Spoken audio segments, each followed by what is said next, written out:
gente saber alguns sintomas, como, por exemplo, pele e cabelos secos, visão borrosa, cegueira noturna, esse daqui sempre cai. Tipo, para alguma prova vai cair sobre cegueira noturna, que pode ser chamada de xeroftalmia, e também tem outro nome que pode ser que caia, esse outro nome na prova, que é nictalopia. Não sei se a doutora falou desse nome para vocês, mas na nossa época falou. Então, se atentem a isso também. Aqui, no caso da vitamina A, é bem fácil de você recordar, porque assim, o que acontece? Qual vai ser a principal função que eu tinha falado para vocês? O mecanismo da visão na formação daquelas rodopsinas, né? No caso, a principal é a visão. E aí, é muito fácil da gente lembrar desses sintomas carenciais, no caso da hipovitaminose, que vai ser a cegueira noturna, vai ser a visão borrosa, vai ser também aqui, como fala, úlceras córneas, que também tem a ver com isso. E é isso, tipo, mas o principal daqui, vocês não precisem saber todos, tá, gente? Mas o principal é essa cegueira noturna, no caso a xeroftalmia ou nictalopia. Saibam esse sem, tipo, falta.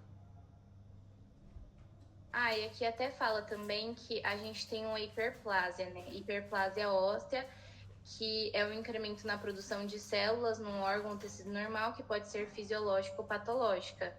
Ano que vem vocês vão ver isso em anatopato, muito bem, que cai na P1, cai na P2, cai na P3 e na P4. Cai em todas as provas e na final também.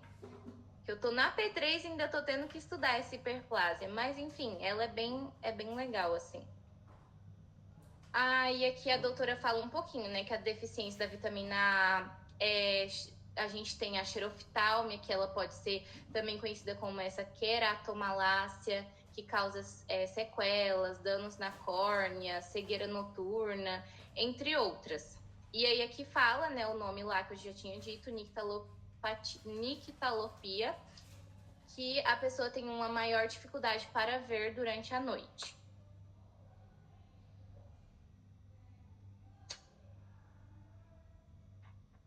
Agora, para vocês, colegas, para as pessoas que adoram. Vamos para a vitamina D. A vitamina D, eu já logo aviso que a doutora gosta muito dela. Tipo assim, tem muita coisa para perguntar da vitamina D, assim, horrores mesmo. Então, primeiro de tudo, o nome químico, que é o calciferol. E a gente vamos só recordar um pouquinho que na vitamina A era retinol. Agora na D é calciferol.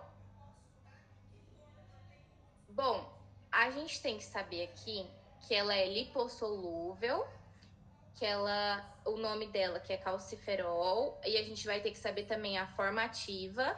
Outra coisa também que eu já tinha falado para vocês, se vocês tinham que saber, de todas que tiverem essa formativa. Todas que tiverem a formativa, saibam a formativa, que ela geralmente coloca. Qual é a formativa do calciferol? Ou qual é a forma ativa da tiamina, por exemplo? Enfim, bom, no calciferol, a gente tem que lembrar. Esse negócio. Que ela se deposita no fígado, no cérebro, na pele e maiormente nos ossos. Por que nos ossos? Porque lá quando a gente for ver a hipovitaminose e a hipervitaminose, vai estar relacionada ou com cálcio ou com os ossos, que tem tudo a ver, que eu acho que vocês já devem ter visto também em fisiologia relacionado a isso. Bom, então a função, a gente tem como funções fortalecer os ossos, igual eu falei, manter os níveis de cálcio e fósforo normal. Enfim, saibam mais esse de fortalecer os ossos, que são os principais.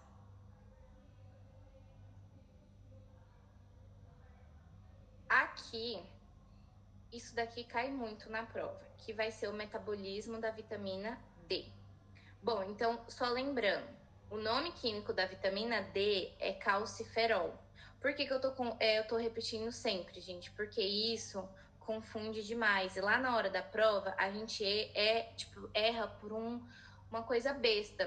Por exemplo, na minha prova, muita gente errou que ela colocou assim, numa verdadeiro e falso.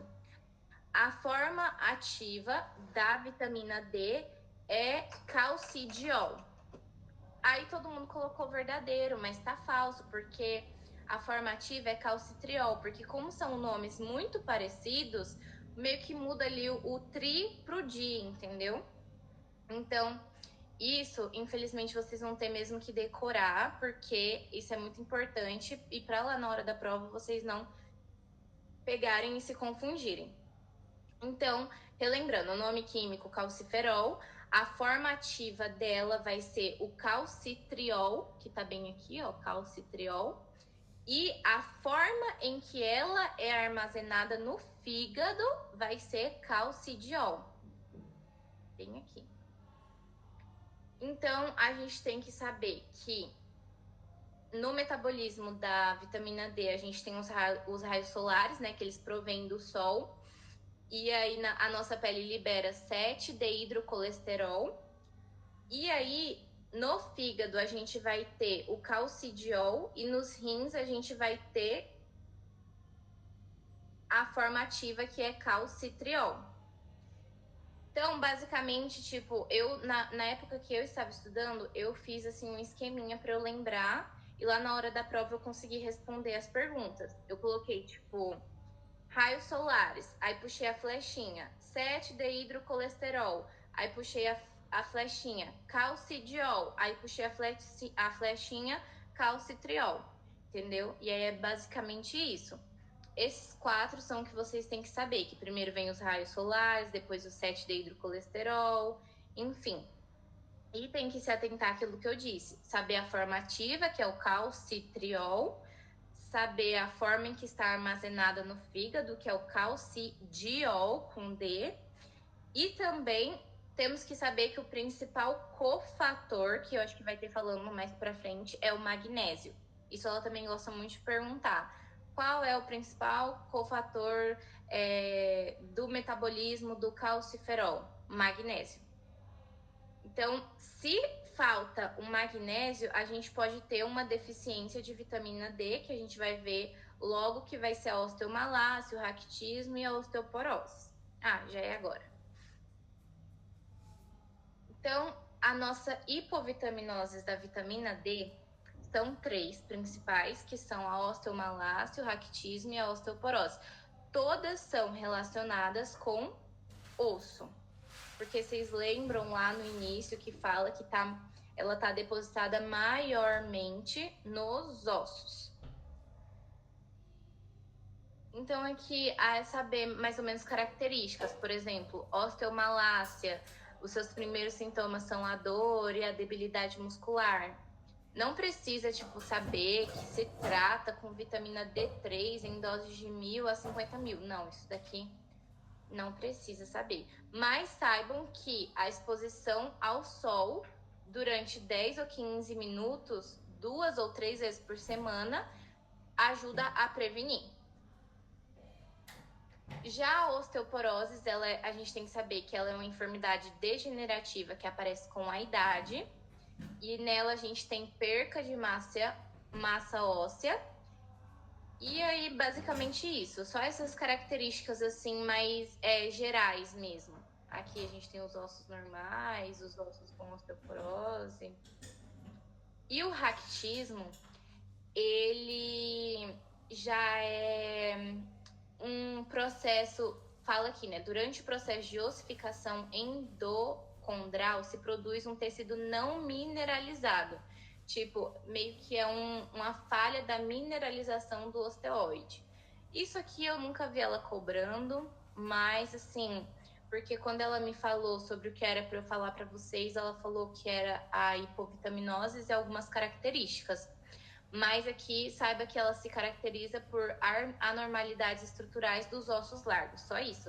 Esse negócio de mineralização, eu já acho que ela não cobra, tá bom? E também outra coisa que a gente tem que saber da vitamina D é a hipervitaminose. Já é o excesso, no caso a toxicidade. A toxicidade se produz duas coisas, a hipercalcêmia e a calcinose. A hipercalcêmia é o aumento dos níveis de cálcio. Eu acho que vocês já viram isso em biofísica. Biofísica, a gente vê isso, esses conceitos. E calcinose é a formação de cálcio e fosfato nos tecidos blandos.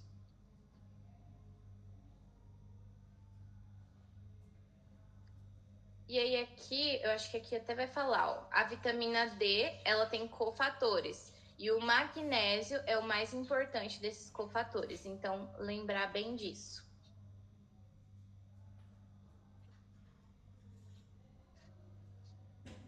Deixa eu ver se eu não esqueci de nada. Não. Bom, agora vamos para a vitamina E, que é a tocoferol. E aí, é isso que eu falei, sempre lembrar do nome. Então, a vitamina E é tocoferol. E a forma ativa dela vai ser alfa-tocoferol. Aqui na vitamina E, aqui também ela é uma vitamina lipossolúvel. Então, como vitamina lipossolúvel, a gente tem K, A, D e E. Aqui, funções. Bom, a principal função dela, uma das principais funções da vitamina E, é que ela é antioxidante, especialmente o alfa-tocoferol, que é a forma ativa, que vai ter uma relação com esse oxígeno molecular singlete. Isso aqui sim ou sim cai na prova, que a doutora gosta muito de cobrar ele. E aí ele faz o mantenimento da integridade das membranas celulares, reaciona facilmente com outros compostos orgânicos, como proteínas e ADN, e pode causar danos nos componentes celulares. A gente tem que saber também, por exemplo, ela pode perguntar assim, qual é o... Como que é o nome disso? Qual é o processo químico pelo qual se desativa o oxígeno molecular singlete? Vai ser esse processo aqui chamado Kinching, eu não sei falar muito bem, então...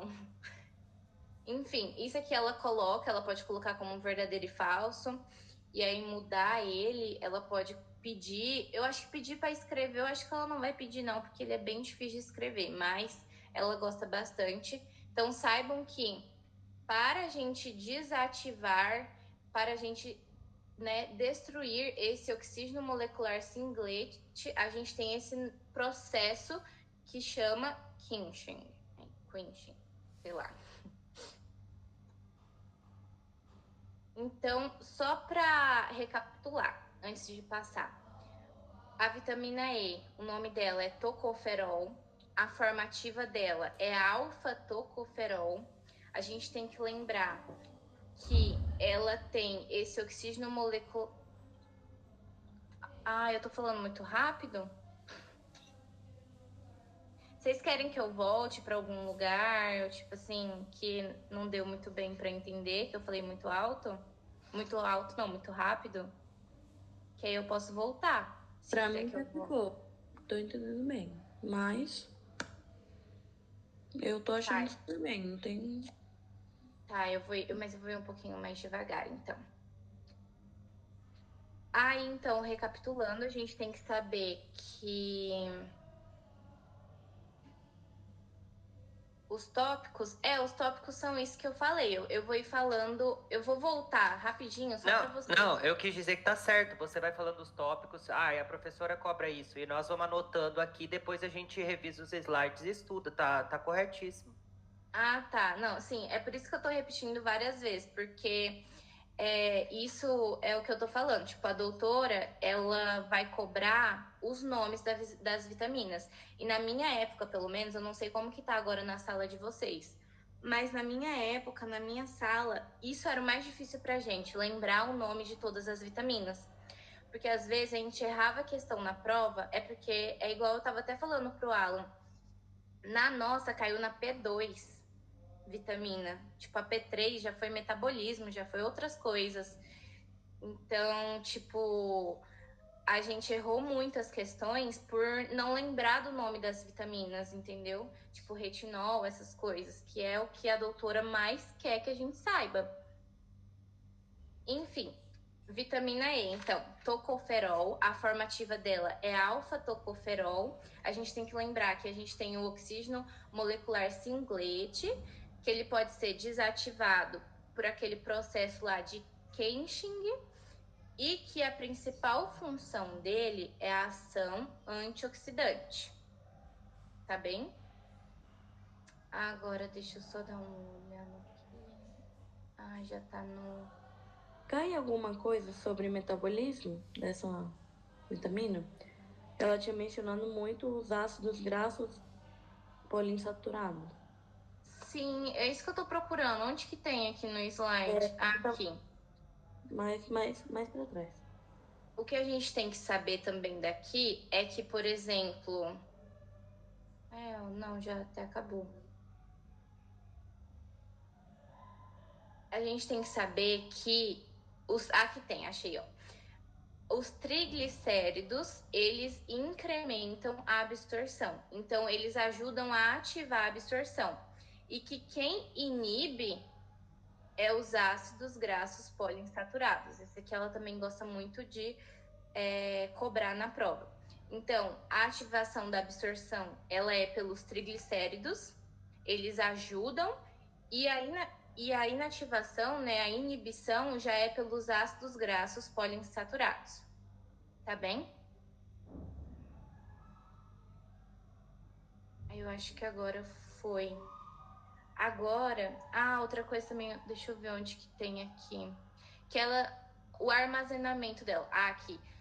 Saibam que ela se armazena no tecido adiposo e no fígado, tá bom? E agora o que a gente tem que saber é a hipovitaminose, a deficiência que causa, causa anemia hemolítica, que aqui é muito importante. Gente, outra coisa que eu vou falar pra vocês, mas assim, não tem nada a ver com bioquímica, por exemplo, vocês vão ter ano que vem nutrição. É tudinho isso daqui, tipo, cai na P1, cai na prova final, tipo, a doutora, ela coloca um quadro, e aí ela coloca todas as vitaminas, e ela pede pra gente colocar todas as deficiências das vitaminas, entendeu?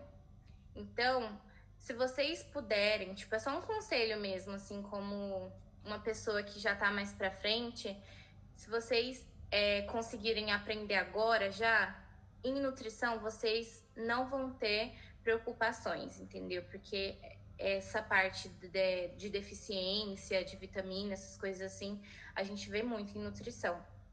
E a anemia hemolítica é uma que a doutora gosta muito de falar, entendeu?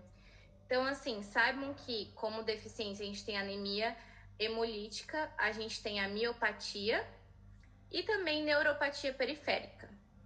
E também, né, a retinopatia. Mas aqui o que é muito importante é a anemia hemolítica mesmo. E o resto vocês podem saber só uma, tipo, ou miopatia ou retinopatia. Mas saibam que anemia hemolítica, como que é fácil de lembrar? Porque a anemia hemolítica começa com o quê? Com E, de vitamina E. Então aqui fala, né, que a anemia hemolítica é uma afecção na qual o corpo não tem suficientes glóbulos vermelhos sanos. E aí que os glóbulos vermelhos eles proporcionam o oxigênio para os nossos tecidos. Então, perdão, gente. Enfim, isso daí. A toxicidade, ela não costuma cobrar muito da vitamina E. Ela gosta mais, como eu já tinha falado para vocês, da vitamina K. Ela gosta muito da hipervitaminose deles, que era a hipercalcemia e a calcinoses. E aí aqui mais saiba a hipovitaminoses mesmo.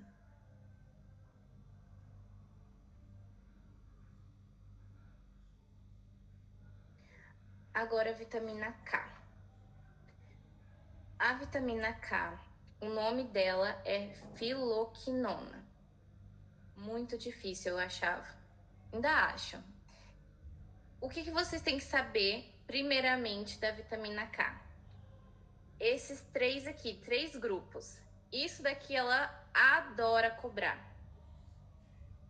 Então, a gente tem que a vitamina K1, ou a filoquinona, ela é de origem vegetal e é mais presente na dieta.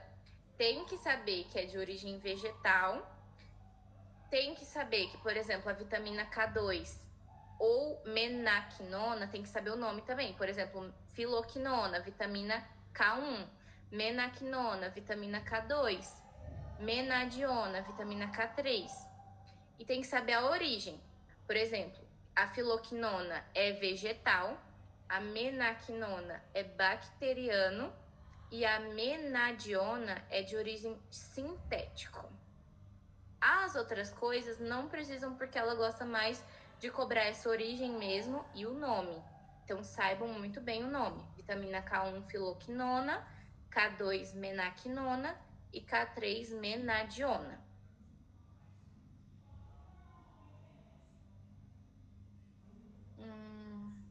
Ela também se armazena no fígado. Como é que eu vou aceitar? Bom, deixa eu ver. A vitamina... Aqui é importante também, no caso, esse metabolismo. A vitamina K, ela atua como coenzima de uma carboxilasa que determina a carboxilação de resíduos de ácido glutâmico para formar o aminoácido GLAC. Isso aqui ela gosta também. Por exemplo, como que ela pode perguntar isso? Ela pode perguntar assim, quais são as enzimas que ativam a hidroquinona? Entendeu? Que aí, no caso, a gente tem, né, a carboxilasa e esse aminoácido aqui, que é o GLA.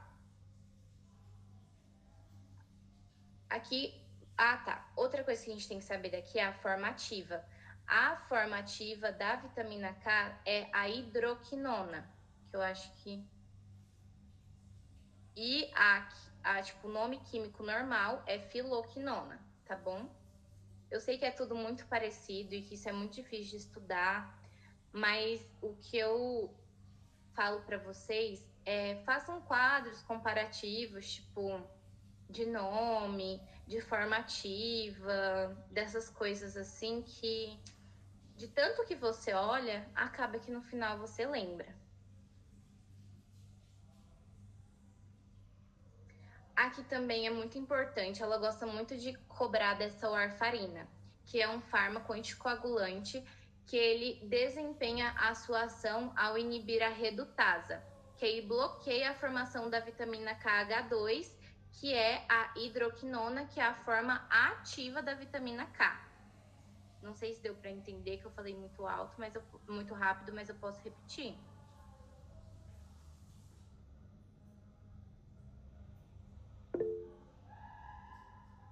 Aqui na carência de vitamina K, a gente tem que lembrar que, por exemplo, a vitamina K, ela vai atuar, como que eu posso dizer? Ela vai atuar em... Ai, meu Deus, como que eu posso falar de uma forma? Em tudo relacionado ao sangue, entendeu? Então, na carência, a gente vai ter, por exemplo, o nariz sangrando, a gengiva, né, também sangrando, uma menstruação muito abundante. Então, ela vai estar ali mexendo na agregação plaquetária. Então, por isso, a carência dessa vitamina K vai estar muito relacionada com sangue. A maioria das coisas é isso. Sangue na urina, sangue nas fezes, enfim. Saibam alguns, assim, porque a maioria é tudo muito parecido. É igual isso que eu falei. A maioria é relacionado a sangrados espontâneos, coagulação deficiente, igual fala aqui, ó. Sintomas são coagulação deficiente, sangrados espontâneos e hemorragias. Então, por isso que a gente tem aqui vários exemplos. Outra coisa que a doutora gosta muito também de cobrar é essa doença hemorrágica do recém-nascido. Deixa eu ver se tem mais. Até tem aqui. Aqui, ó. A vitamina K em recém-nascidos, ela pode estar em deficiência com maior facilidade, especialmente nos ninhos prematuros. em aqueles que se alimentam de leite materna e a sua mãe em tratamento com anticonvulsivos e, finalmente, em ninhos alimentados unicamente com leite materna, a qual só possui muita baixa proporção de fitomenadiona, que é um subcomponente também da vitamina K. Se não se controla essas deficiências nos recém-nascidos, a gente acaba tendo a enfermidade hemorrágica do recém-nascido, que aí vai se caracterizar por sangue nas fezes, na urina, sangue ao redor do cordão umbilical, também pode ter sangue cranial. E, tipo, ela gosta muito de saber, por exemplo, por que ocorre essa doença hemorrágica do recém-nascido, entendeu? Que eu acho que aqui vai explicar também. Ó, a vitamina K, isso vem daqui mesmo. A vitamina K, ela não cruza a placenta para alcançar o feto. Então, isso já é uma forma que vocês podem explicar o porquê que muitos recém-nascidos têm esse déficit de vitamina K. Porque é igual eu tava falando aqui, geralmente é em ninhos prematuros que só se alimenta de leite materno. Por quê? Porque no leite materno a vitamina K, o nível dela é baixo. Então, a gente precisa ter por isso que hoje em dia, a partir dos 6 meses, você já tem que começar uma alimentação pro bebê, essas coisas assim, porque é muito comum, gente. Recém-nascido com falta de vitamina K, recém-nascido com essa enfermidade hemorrágica, né? Então, ela gosta de perguntar isso. Por que que o recém-nascido, ele tem essa doença hemorrágica? E aí vocês podem responder assim, dessa forma que eu falei. Porque a vitamina K, ela não cruza a placenta. E também porque o leite materno, ele tem um nível muito baixo de vitamina K. Basicamente é isso. E também outra coisa que eu acho que vai falar aqui, fala bem aqui, é que o corpo, ele é imaduro para a formação da vitamina K2. O corpo do neném. Então, tem várias formas que vocês podem explicar, dessas 3 maneiras. Vocês podem explicar que é porque não cruza a placenta, que é porque o nível é baixo no leite e que é porque o corpo é imaduro para a formação dessa K2. Se ela pedir para, tipo assim, explicar isso, ela vai querer só uma explicação. Ela não vai querer, tipo, essas 3 explicações, sabe? Qualquer uma dessas 3 que vocês colocarem já vai estar válido.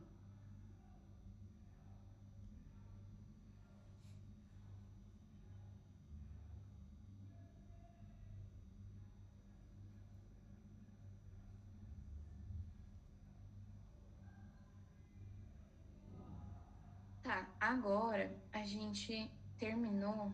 Ela mencionou uma coisa só pra te perguntar.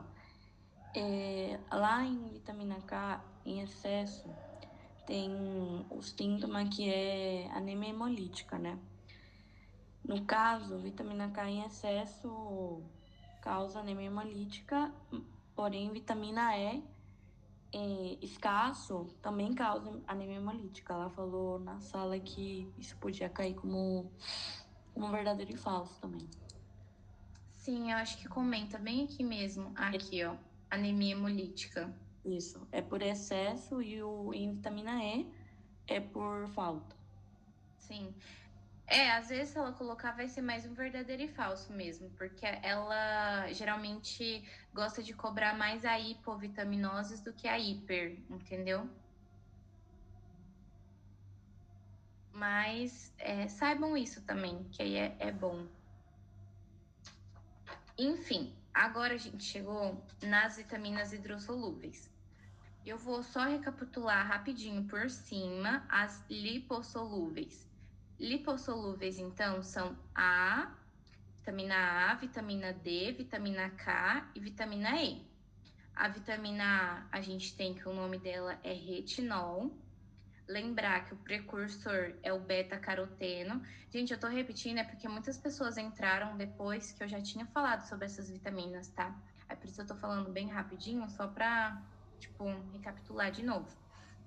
Então, lembrar que o retinol, o precursor dele é o beta-caroteno, que é um terpeno, porque às vezes a doutora pode perguntar, entendeu? Ela pode perguntar assim, qual é o terpeno presente no retinol? Às vezes ela não coloca, tipo, qual é o precursor? Aí você fica tipo, meu Deus, mas o que é isso?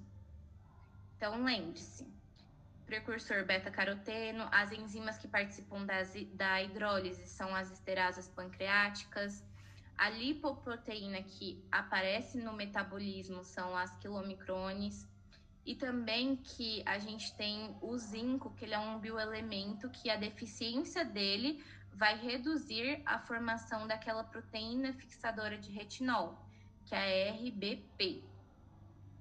E a principal função da vitamina A é o mecanismo da visão na formação daquelas rodopsinas. E a patologia relacionada com a deficiência dela é a cegueira noturna, ou xeroftalmia, ou nictalopia. Já a vitamina D, o nome químico dela é calciferol.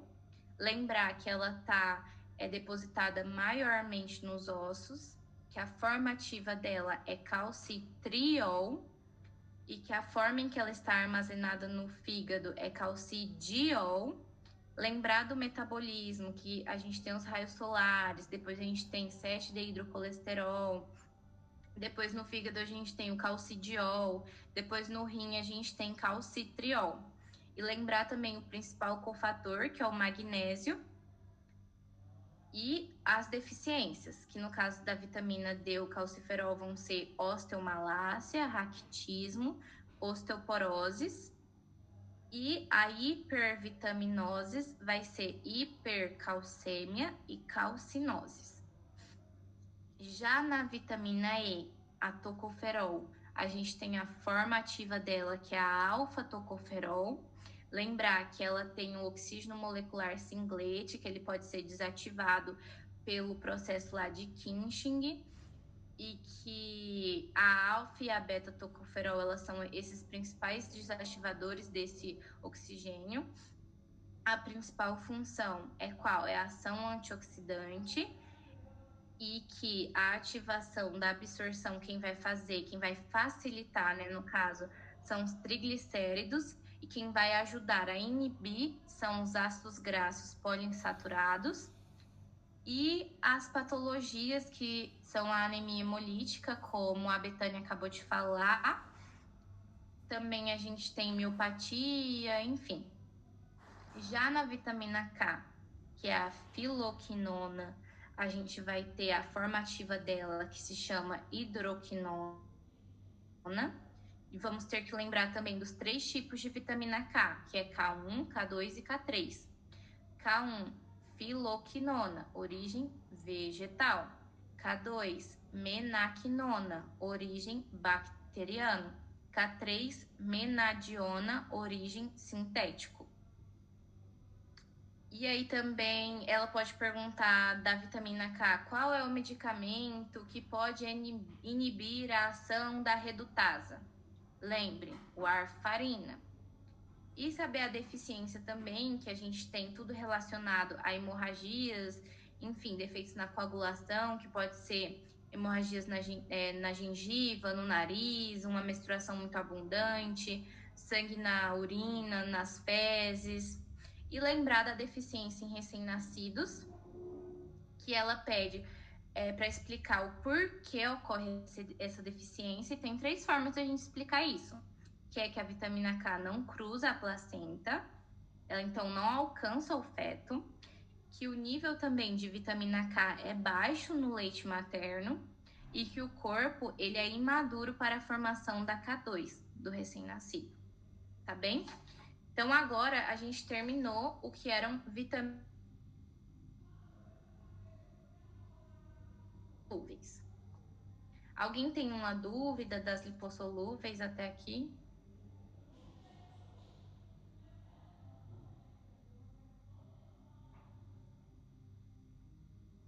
Não tem nenhuma dúvida. Muito bom. Não? Não. Tá bem. Então vamos começar com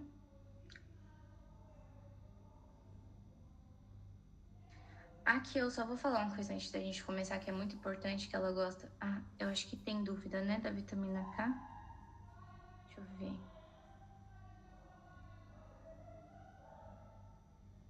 Ah, qual era o nome do medicamento da vitamina K? Deixa eu voltar aqui rapidão, que aí eu mostro. Warfarina. Onde que tava? Aqui, ó. Warfarina. De nada. Bom, as vitaminas hidrossolúveis, temos que lembrar que elas não estão armazenadas no nosso corpo. Ou seja, elas saem através da urina. E a gente tem que lembrar também que a vitamina B12, ela é a única vitamina hidrossolúvel que ela pode armazenar-se no fígado durante muitos anos. Ela gosta muito de colocar isso daqui como verdadeiro e falso. Tipo, a vitamina B9 é a única vitamina hidrossolúvel que pode armazenar-se no fígado. Ela geralmente coloca assim, sabe? Começando com a primeira, que é a vitamina B1, que o nome dela é tiamina. Ela é uma vitamina hidrossolúvel. E o que a gente tem que saber, basicamente, da tiamina?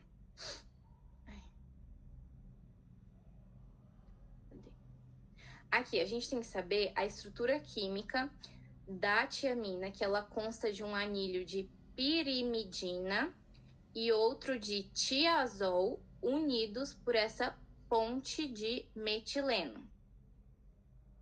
E aí, a presença de enxofre e de um grupo amino se cria essa estrutura de tiamina.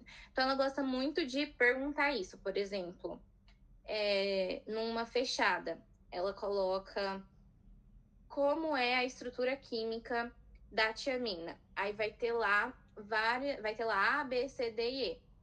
Ou A, B, C, D. Aí, tipo, em uma vai ter anilho de pirimidina mais tiazol unidos por ponte de metileno. Aí no outro vai ter anilho de piridoxal mais tiazol unidos por pontes de... Deixa eu ver, como que era o nome? Pontes de... Às vezes ela coloca, tipo, pontes de hidrogênio, entendeu? Aí ela vai mudando, assim, a ponte, ou ela muda o nome do anilho. Enfim, então saibam que a estrutura química da tiamina é isso. É um anilho de pirimidina e outro de tiazol unidos por essas pontes de metileno.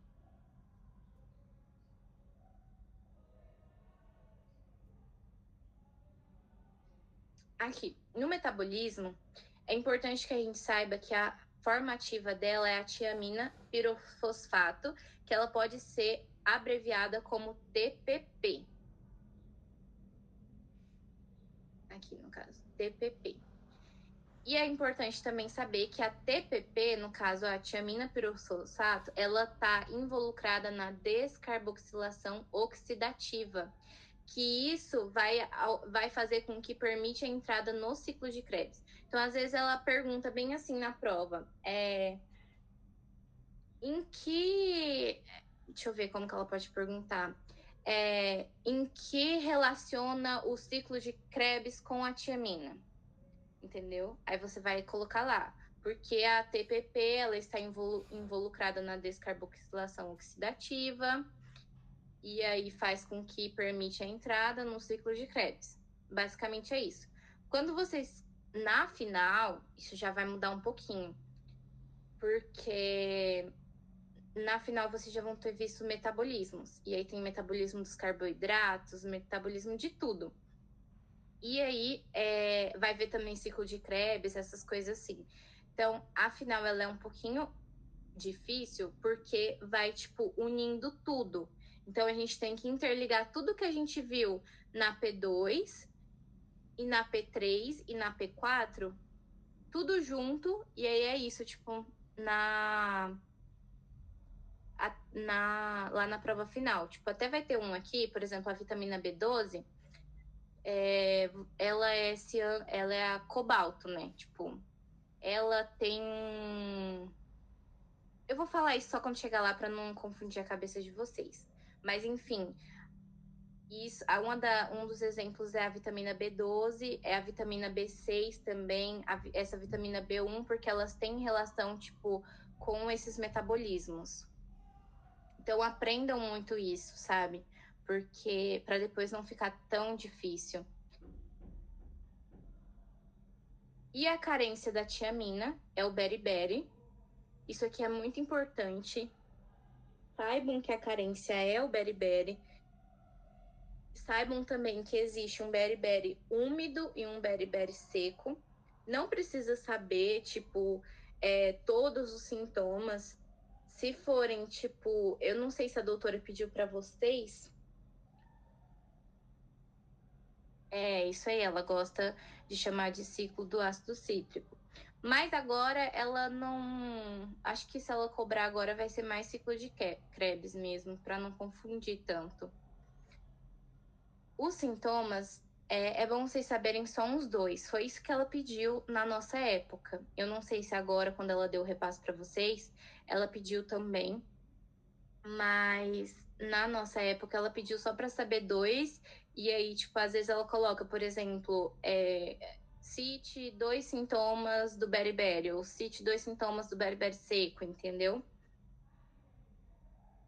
E a gente tem que saber também que 80% das pessoas que abusam do álcool, elas vão ter essa deficiência de tiamina, ou seja, elas vão desenvolver o beriberi. E também que quando o beriberi ele não é tratado, a enfermidade nela progride para a síndrome de Wernicke-Korsakoff, alguma coisa assim. E tem que saber uns sintomas dessa síndrome, por exemplo, confusão mental, perca de controle sobre as emoções. Por que que a maioria é a nível encéfalo... a nível cerebral, porque ela é uma encefalopatia.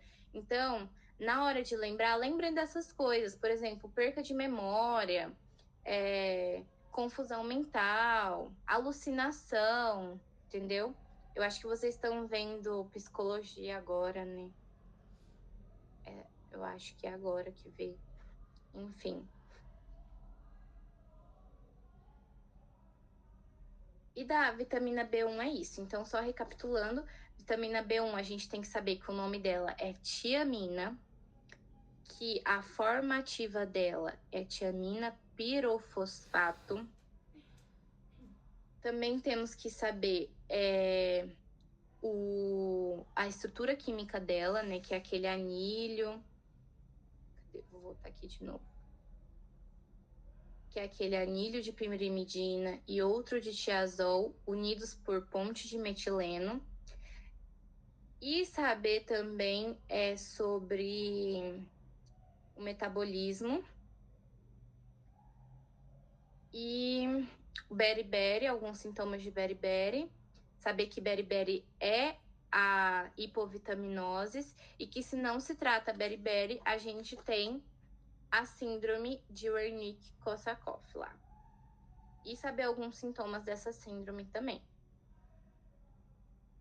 Agora é a vitamina B2, também chamada de riboflavina.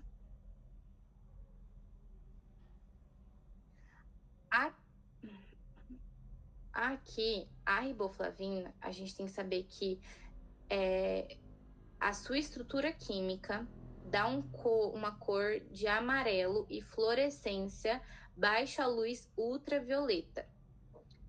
Porque o próprio nome já diz, né? Que flavin significa amarillo. Então, isso ela também gosta de colocar.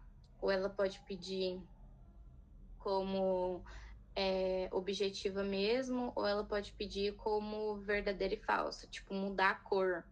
Ou alguma coisa assim do tipo. Ou colocar certo também. É bom saber também que elas são coenzimas que no metabolismo energético atuam na degradação de piruvatos, ácidos graxos e aminoácidos. Essa é a função dela.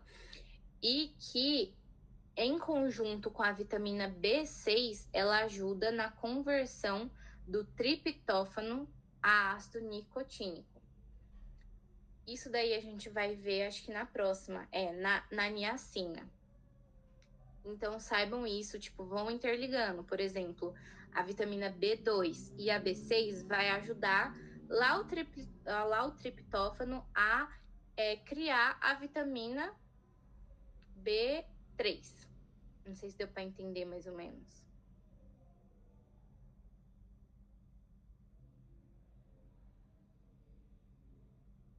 Deu para entender?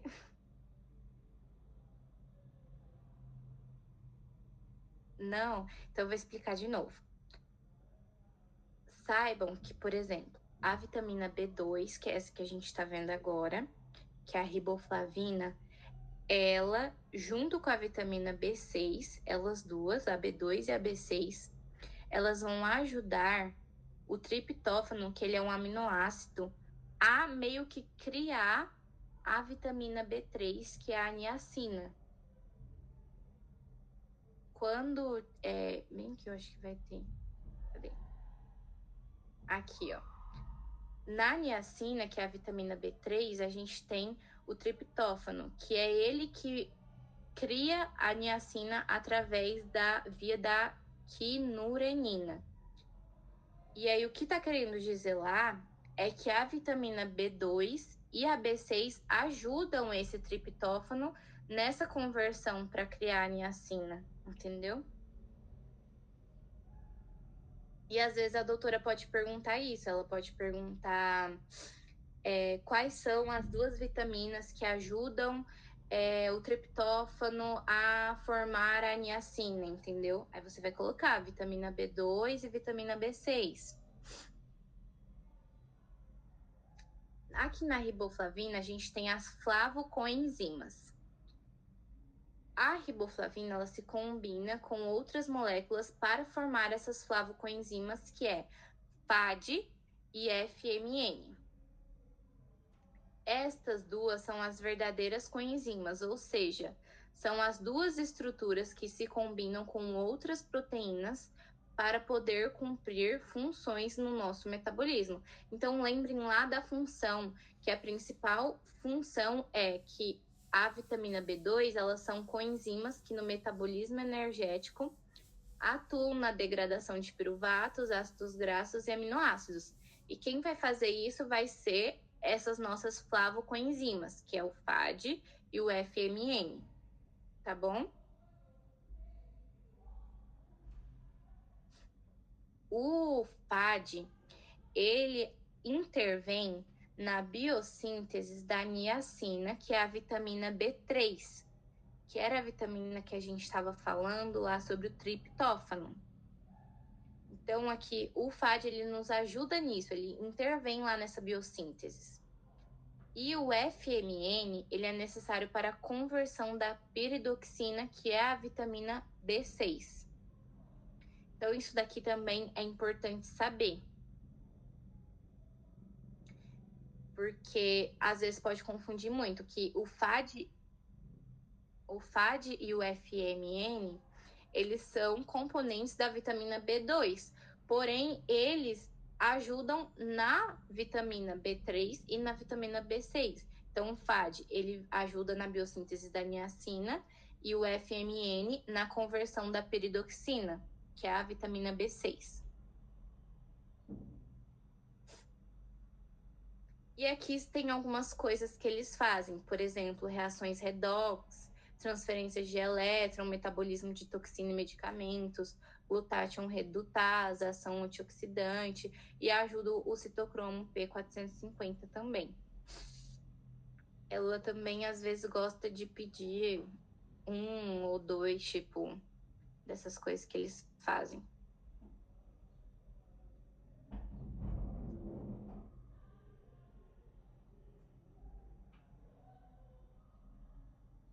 Aqui nos fatores de risco para deficiência de riboflavina, é importante essa parte aqui. Indivíduos com intolerância à lactose poderiam não consumir leite ou outros produtos lácteos que são boas fontes de riboflavina.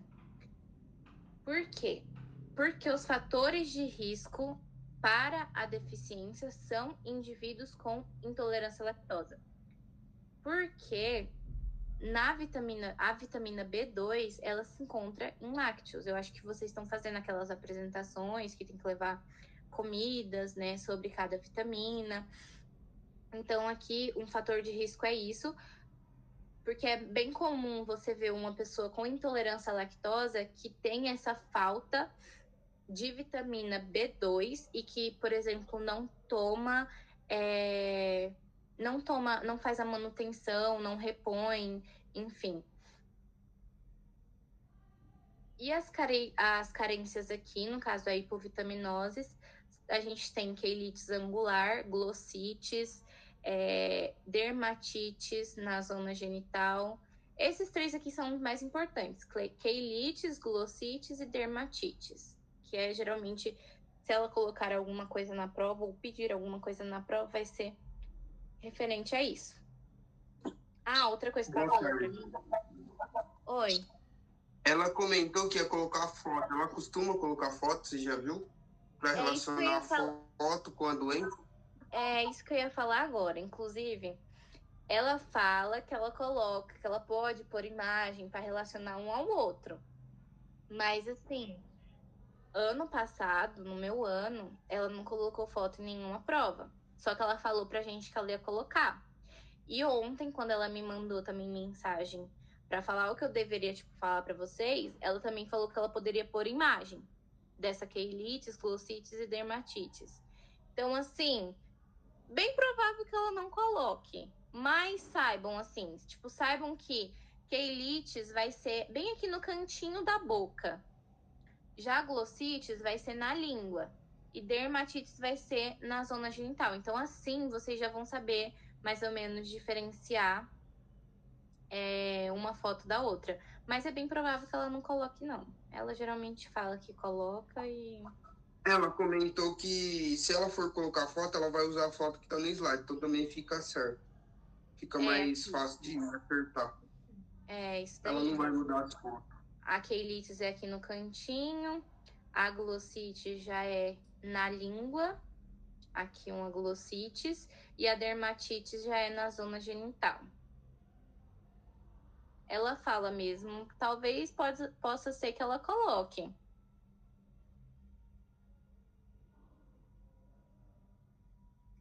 Então, a gente terminou vitamina B2. Só recapitulando de novo. Vitamina B2, então, o nome dela é riboflavina. A gente tem que saber que nela a gente tem as flavocoenzimas, que a principal função dela é coenzimas no metabolismo energético, que em conjunto com a vitamina B6, ela ajuda a conversão do triptófano a ácido nicotínico, e que a gente tem o FAD e o FMN. O FAD, ele intervém na biossíntese de niacina, que é a vitamina B3, e o FMN na conversão da piridoxina, que é a vitamina B6. E também lembrar que a gente tem fatores de risco para indivíduos com intolerância à lactose, porque a vitamina B2 ela se encontra muito em lácteos, e que a hipovitaminose pode ser essas 3, principalmente a queilites, a glossites e a dermatites. Agora a gente chegou na vitamina B3, que ela é conhecida como niacina, ou ácido nicotínico, ou nicotinamida, ou vitamina PP. A doutora, ela gosta muito desse termo vitamina PP. Por quê? Por que vitamina PP? Porque aqui a nossa principal hipovitaminose vai ser a pelagra. Então, vitamina PP por conta dessa pelagra. Então, ela pode usar na prova qualquer um desses termos. É importante que vocês saibam todos. Niacina, ácido nicotínico, nicotinamida ou vitamina PP. Deixa eu ver se aqui já fala. Já. A forma ativa da niacina vai ser a niacinamida ou nicotinamida. Isso é importante saber também. Lembrem que vocês têm que saber todas as formas ativas de todas as vitaminas que tem. E aqui a gente também vai ter, cadê? Aqui, a gente também vai ter cofatores, igual na vitamina B2. Lá na vitamina B2, a gente tinha o FMN e o FAD. Aqui já é o NAD+, e o NADP+.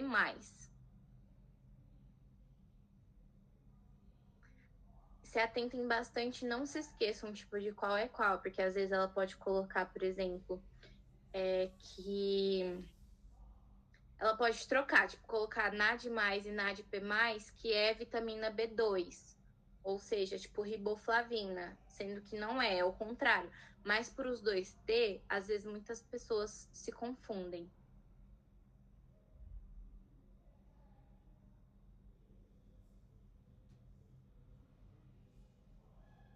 Aqui, o metabolismo do triptófano. Na minha prova, caiu exatamente assim.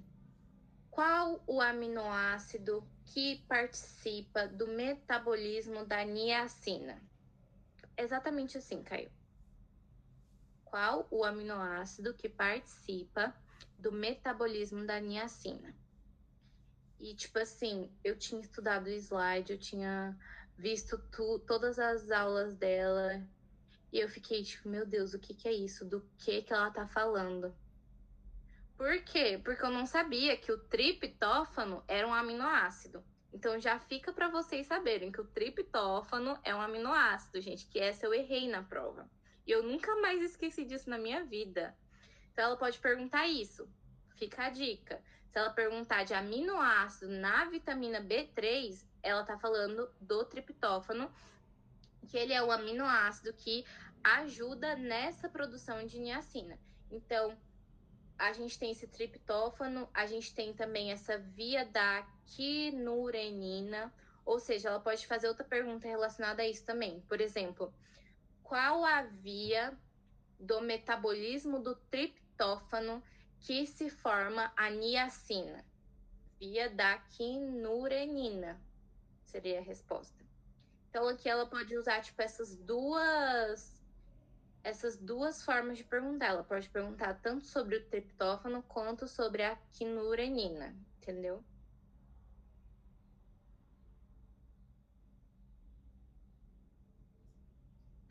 Deixa eu ver. Aqui. A hipovitaminoses. Uai, mas cadê a pelagra? Aqui. A hipovitaminoses da niacina é a chamada pelagra.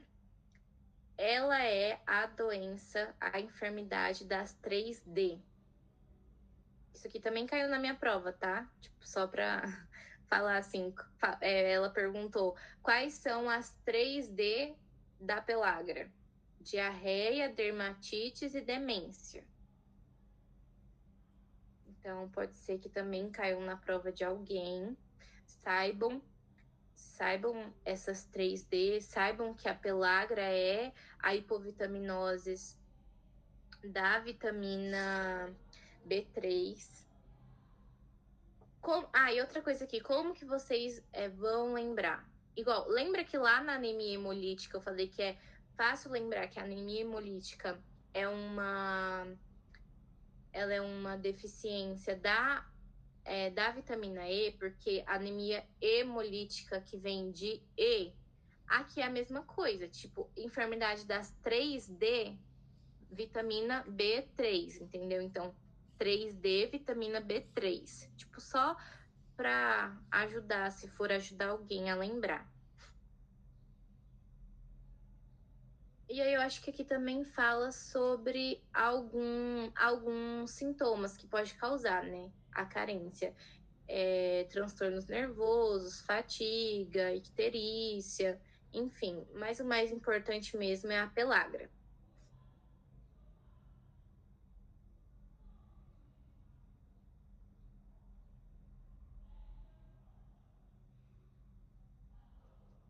Então, só recapitulando, a vitamina B3, também chamada de niacina, ou ácido nicotínico, ou nicotinamida, ou vitamina PP,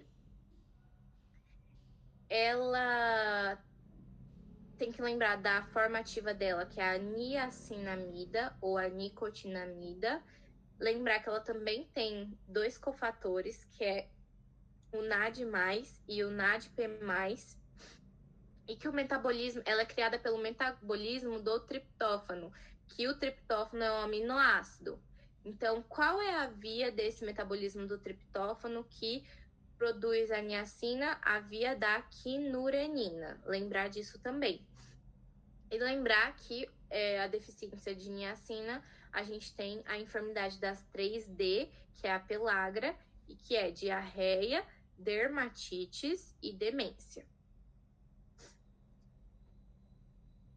Agora, então, vitamina B6, piridoxina.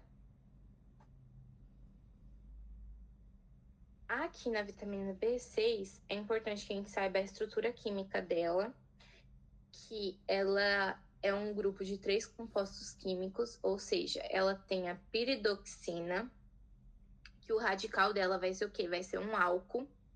Ela tem piridoxal, que o radical já vai ser um aldeído. E piridoxamina, que o radical vai ser um grupo amino. Você consegue repetir, por favor? Oi? Você consegue repetir os radicais? Sim, consigo. Piridoxina vai ser álcool. Aqui, ó, álcool. Piridoxal vai ser aldeído.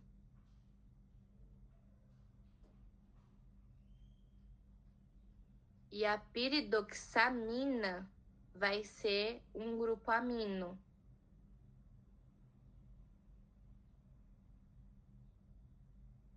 Agora deu mais ou menos para entender? Deu para ouvir? Não, beleza. É que você falou rápido e não deu tempo de anotar. Essa parte eu tenho dificuldade.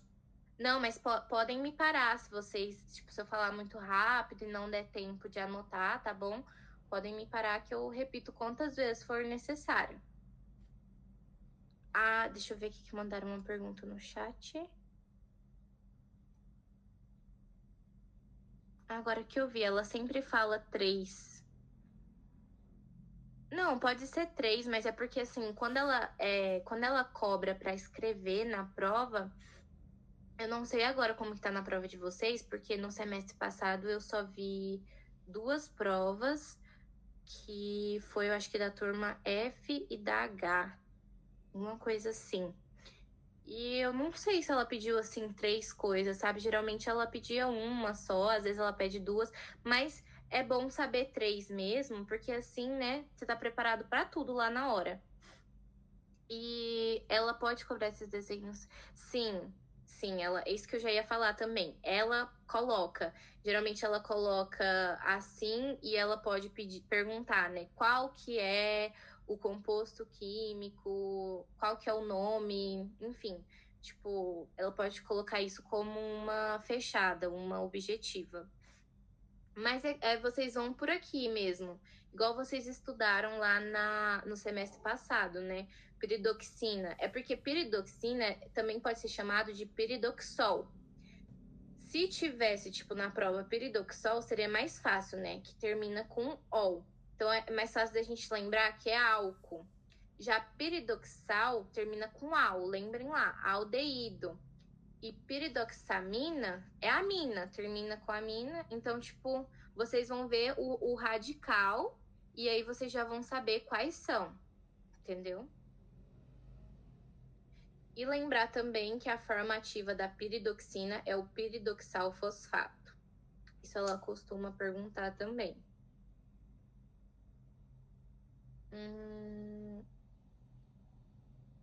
Aqui. A principal função da piridoxina é transferência de grupos amino entre aminoácidos. Isso se chama transaminação. Eu não sei se ela falou já desse termo para vocês na sala, Mas na nossa época, então, se pegar e cair assim, qual é a principal função da piridoxina, vocês podem colocar só transaminação. Vocês não precisam escrever transferência de grupos amino entre aminoácidos, entendeu?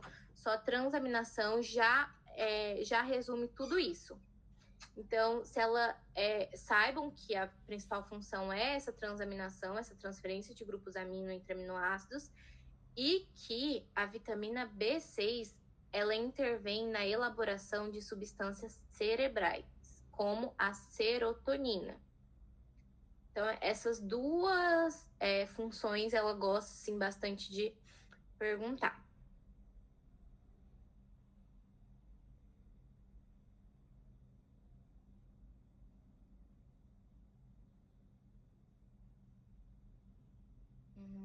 Aqui. As funções da forma ativa da vitamina B6, que no caso PLP é piridoxal fosfato. Se ela também pedir, sei lá, por exemplo, forma ativa da piridoxina, vocês podem colocar só PLP, que ela também considera. Tudo de abreviação que estiver tipo no slide dela, vocês podem colocar na prova, tá bom? E aqui é importante que o piridoxal fosfato, ele é muito importante na ativação das transaminasas TGO e TGP. Aí aqui só tipo, fala novamente, né, da síntese de serotonina, igual fala aqui, que intervém na elaboração de substâncias cerebrais, então isso eu não vou repetir. Mas daqui é importante que vocês saibam que ativa as transaminasas TGO e TGP. E aqui também, cadê? Deixa eu ver onde que tem. Aqui, ó. Também ajuda o triptófano a converter em niacina. Lembra lá que a gente estava falando lá na vitamina B2, na riboflavina, que essa vitamina B2, junto com a vitamina B6, que é essa que a gente está vendo aqui agora, ajuda na conversão do triptófano para essa niacina? Então, tipo, vão meio que interligando, assim, as coisas, entendeu?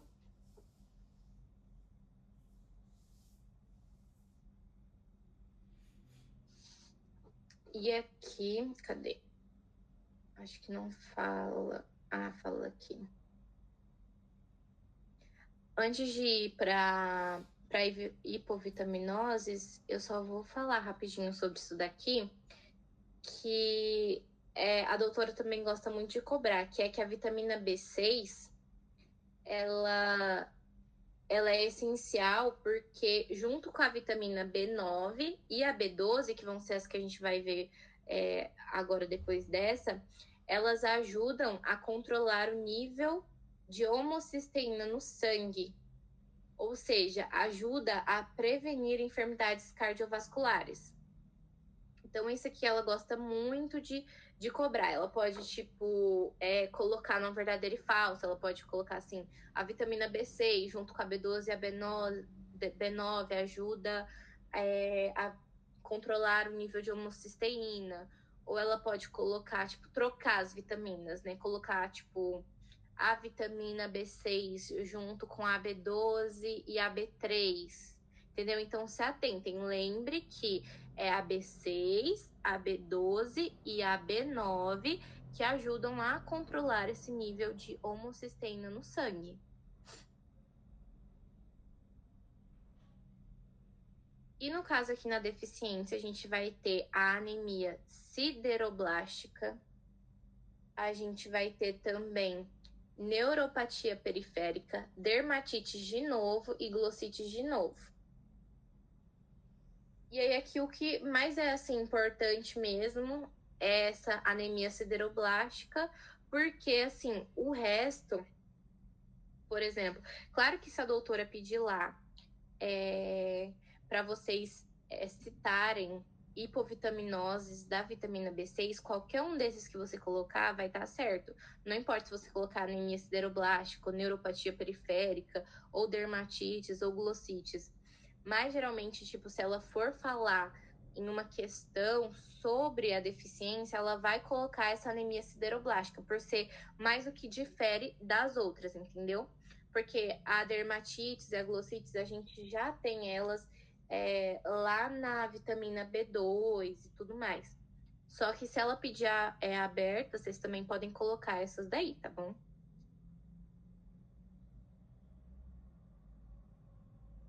E aqui fala que as anemias sideroblásticas, elas constituem um grupo heterogêneo de enfermidades que são caracterizados por uma sobrecarga de ferro que não se utiliza normalmente.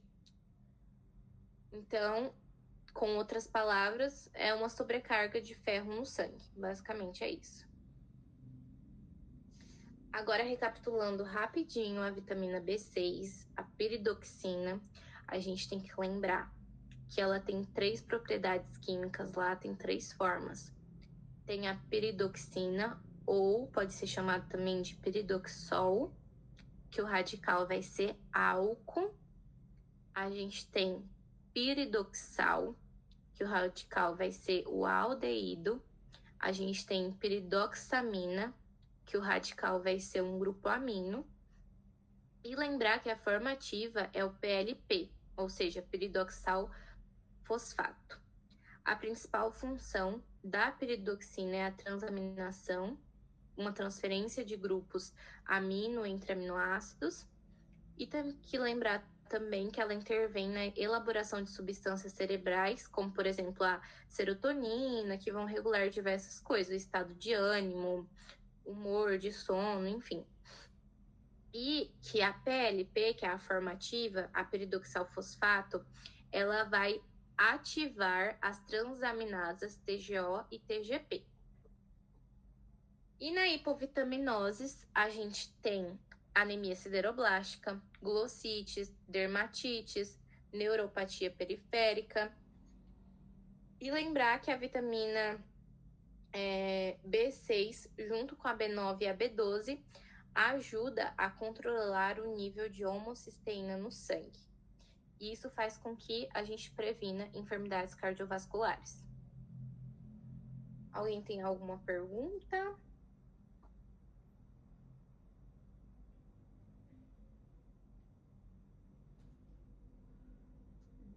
Não? Tá bom, então. Agora vai ser a vitamina B9, que é... Cadê o nome dela aqui? O ácido fólico. Uma vitamina hidrossolúvel.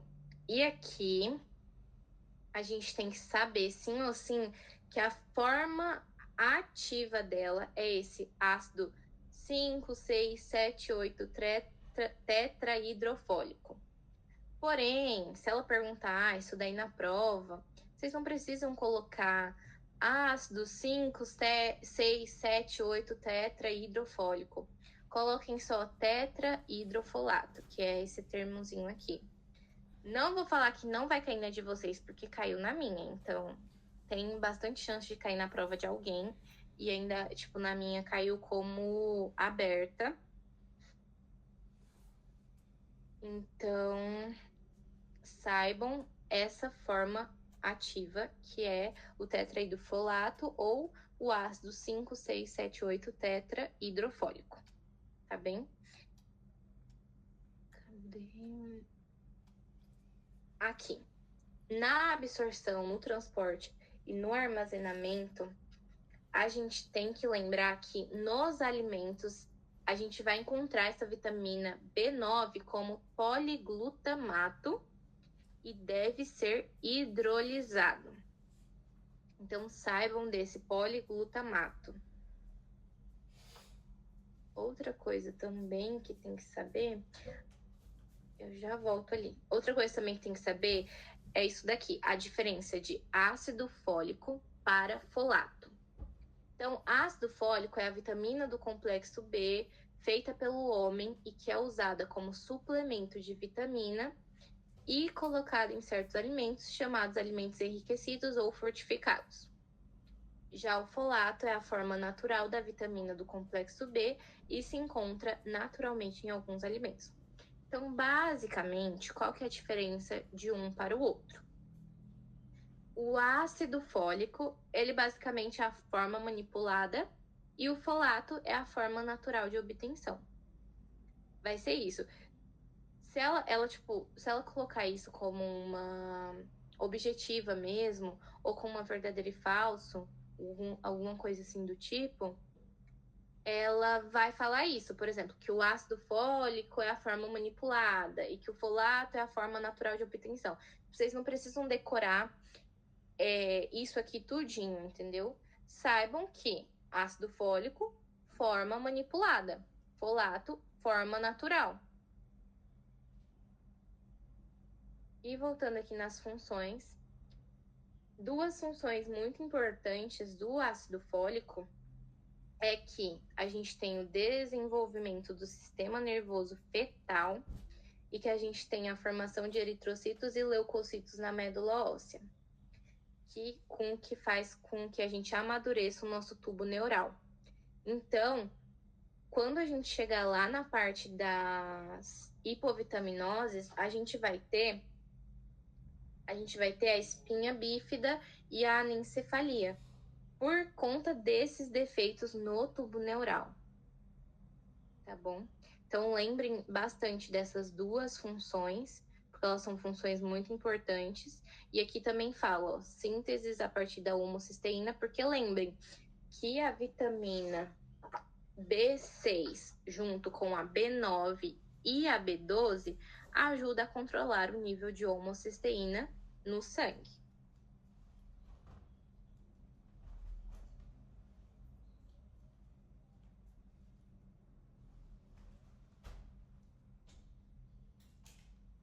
Cadê? Não é aqui que tem.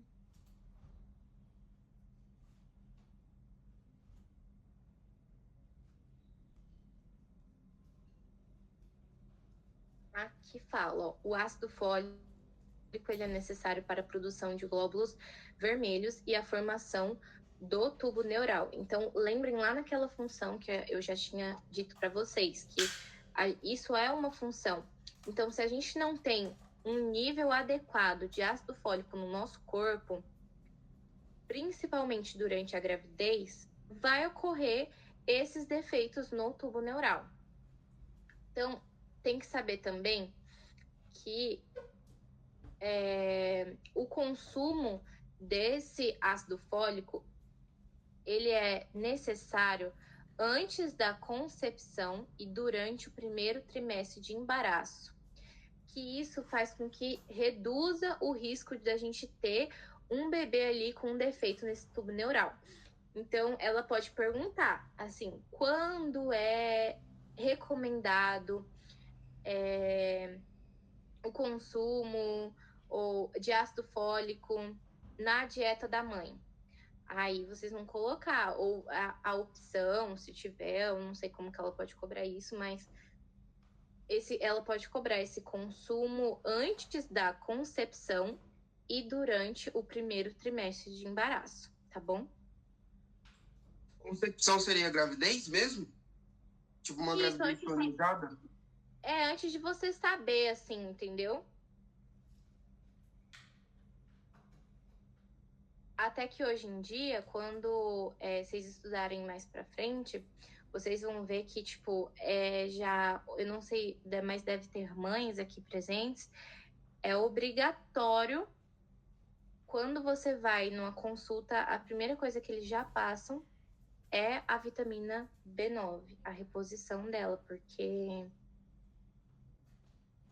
muitas pessoas, tipo assim, que demoram muito tempo para ir se consultar, acabam tendo uma criança com defeito no tubo neural por conta disso, por não ter tido essa reposição do ácido fólico. Então, é bem necessária ela, tipo, antes da concepção e durante o primeiro trimestre. Alguém tem alguma dúvida?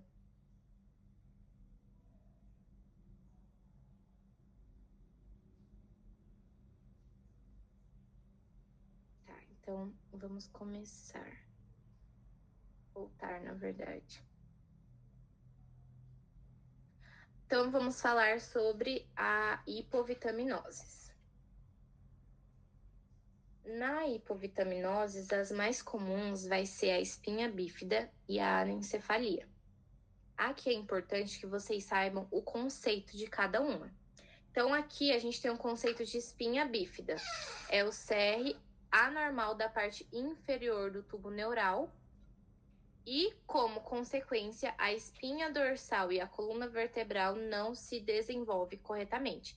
Então, saibam que espinha bífida é o CR anormal da parte inferior do tubo neural. E já a anencefalia é o CR anormal do extremo superior do tubo neural. Então, vocês percebem que tem uma pequena diferença entre as duas.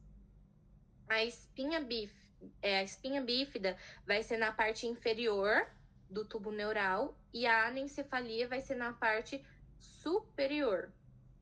Então, se atentem a isso, que às vezes pode confundir, né? Se ela colocar, por exemplo, na nossa prova, teve uma verdade e falso que ela colocou esse conceito. E aí saibam que espinha bífida é na parte inferior e a anencefalia é na parte superior.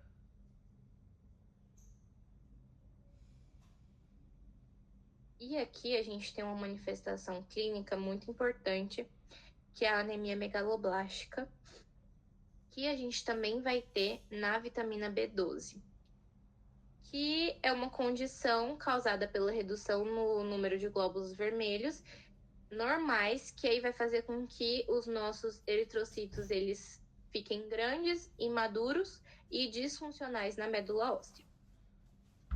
Então, o próprio nome já diz, megaloblástica, porque eles são grandes e não são maduros.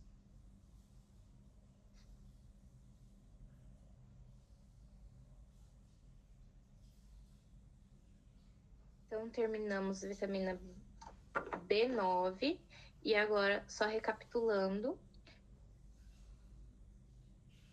a vitamina B9, o nome dela é ácido fólico. Temos que lembrar que ácido fólico é a forma manipulada e folato é a forma natural de obtenção. Que a forma ativa dela vai ser aquele ácido 5, 6, 7, 8 tetrahidrofólico ou tetrahidrofolato, que nos alimentos ela se encontra como poliglutamato e deve ser hidrolisado. Temos que lembrar também das duas principais funções, que são a formação de eritrocitos e leucocitos na medula óssea e o desenvolvimento do sistema nervoso fetal. E também que devemos consumir, né? É recomendado o consumo antes da concepção e durante o primeiro trimestre de embaraço. E a hipovitaminose mais comum é a espinha bífida e a anencefalia e também a anemia megaloblástica. Lembrar que a espinha bífida é o CR anormal da parte inferior do tubo neural e que a anencefalia é o CR anormal do extremo superior do tubo neural. Tá? Alguém tem alguma dúvida sobre ácido fólico?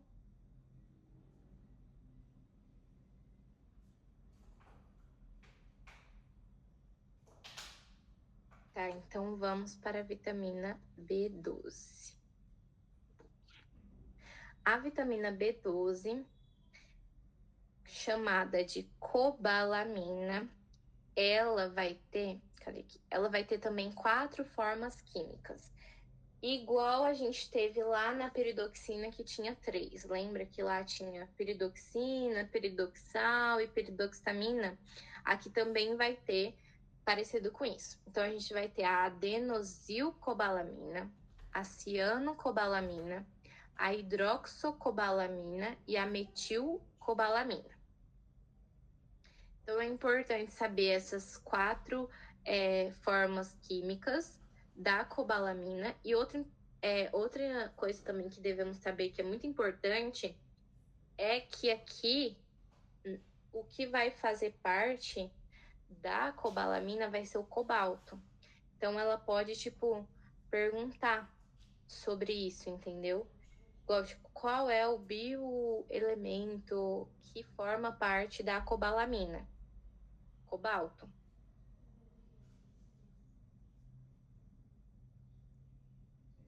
No segundo ela comentou que ela pode fazer uma pergunta assim: qual elemento ferroso é de qual vitamina? Tipo, a única vitamina que tem um elemento ferroso é a B12, né? Que é o cobalto. Ela já tá falando sobre isso? É porque o que Ela acontece? comentou, né? Que ela pode pedir, tipo, num verdadeiro e falso. Tipo, o cobalto está presente na B9, o cobalto está presente na B6. Aí ela falou que não, que é o único elemento químico ferroso, que é o Sim. cobalto, está presente na vitamina B12, entendeu? Algo parecido assim. Isso. Não, o cobalto só vai ter mesmo na B12. E é fácil de lembrar porque cobalamina, tipo, o cobá vem desse cobalto, entendeu? Esse negócio sobre o ferro que ela tá falando é porque quando vocês forem estudar metabolismo, vocês vão estudar os metabolismos das porfirinas. E lá a gente vai ter a vitamina B12, que é a cobalamina, entendeu? Como um precursor desse metabolismo. Aí por isso que, tipo, é a única vitamina, assim, que tem esse cobalto, esse elemento ferroso.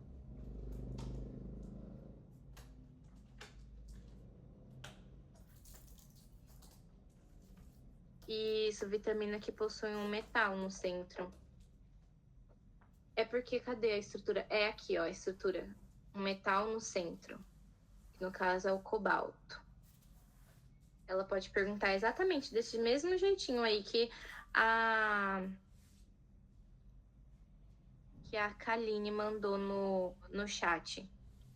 Vitamina que possui um metal no centro, que aí vai ser a vitamina B12, que vai possuir um cobalto. No caso, é aqui.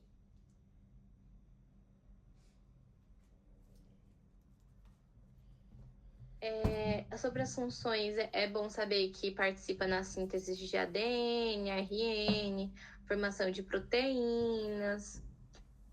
E aqui. Aqui a gente tem que saber muitas coisas, que ela gosta muito de cobrar isso. A absorção, ela é dividida em ativa e absorção passiva. Cadê? Não vai falar sobre. A absorção ativa é um processo de 4 passos. E geralmente ela vai querer saber o que involucra, né, essas proteínas, essas coisas em si. Primeiro passo. Depois de ser ingerido, o complexo cobalamina ligando termina no sistema gástrico, onde uma enzima chamada pepsina liberará a molécula de cobalamina. Então, aqui é importante saber que essa enzima chamada pepsina vai liberar a molécula de cobalamina. Tem que saber as siglas das formas químicas. Você fala isso daqui?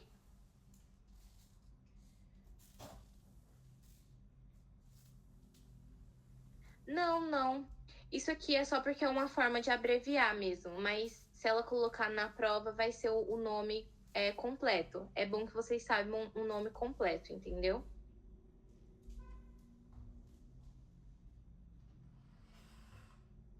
Continuando aqui, então, a gente tem que saber que essa enzima chamada pepsina, ela vai liberar essa molécula de cobalamina. Depois, a gente tem que saber que uma vez liberada, a molécula de cobalamina, ela vai se unir à aptocorrina ou proteína R salival. Isso também caiu na minha prova, aberta ainda. Ela perguntou qual é a molécula... Não, ela perguntou qual é a proteína que se une na cobalamina no processo de absorção. Alguma coisa assim ela perguntou. E aí poderia colocar tanto a aptocorrina quanto proteína R salival, entendeu? Mas essa muitas pessoas da minha sala erraram por ser muito difícil. Essa eu fiquei lá umas horas pensando nela. Foi a última que eu lembrei, assim, lembrei ainda de última hora. Meu Deus, foi um desespero. Então, lembrem, a molécula de cobalamina são umas perguntas assim, eu falava pra ela assim, doutora, eu lembro de onde tá no slide, eu lembrava exatamente a cor que eu tinha sublinhado no slide, mas eu não lembrava o nome, eu tava, tipo, desesperada já. Aí, assim, no último minuto, faltava 5 minutos pra acabar a prova, eu lembrei. Glória a Deus. Aí, saibam que essa molécula de cobalamina vai se unir à aptocorrina, ou vocês podem colocar também proteína R salival. As duas formas ela aceita, entendeu? E ela pode cobrar também as duas formas. Se estiver na prova, ou pode ser por aptocorrina, ou pode ser proteína R salival. Então, saibam esses dois conceitos. E essa aptocorrina, ou proteína R salival, é uma glicoproteína necessária para o passo da vitamina ao intestino delgado. Desses dois nomes aqui, ela gosta mais desse proteína R salival. Então, talvez, se caia algo parecido com isso, nas de marcar ou nas de verdadeiro e falso, provavelmente vai estar com esse nome, proteína R salival.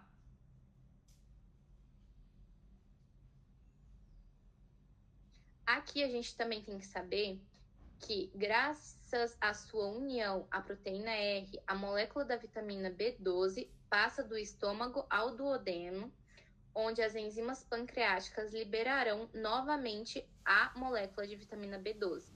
E uma vez liberada, essa vitamina B12 vai se unir a um novo transportador, que é o fator intrínseco, que lhe permitirá unir-se a um receptor específico presente no borde ensepíleo dos enterocitos e atravessar a barreira intestinal.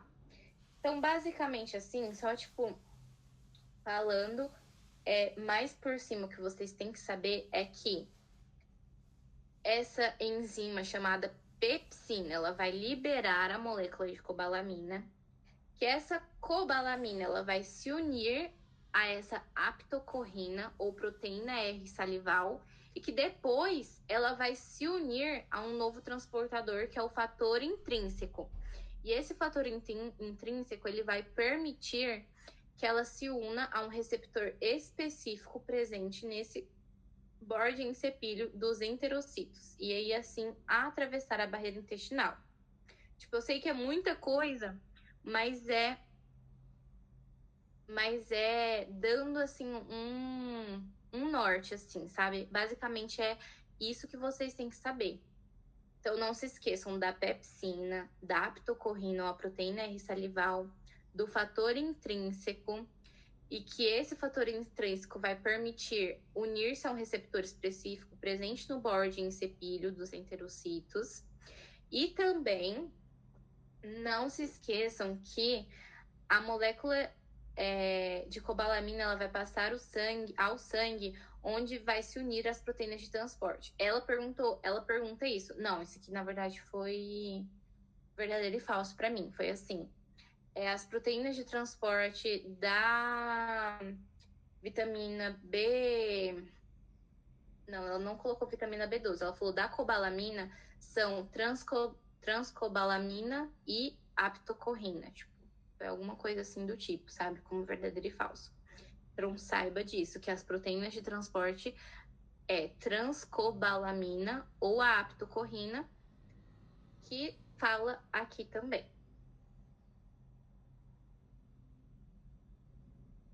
Então, deu mais ou menos para entender o que ela vai querer dessa absorção?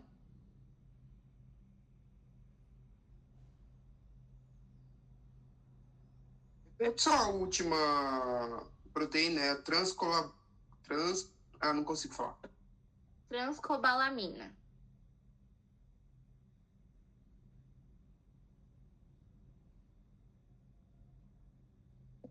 Obrigado.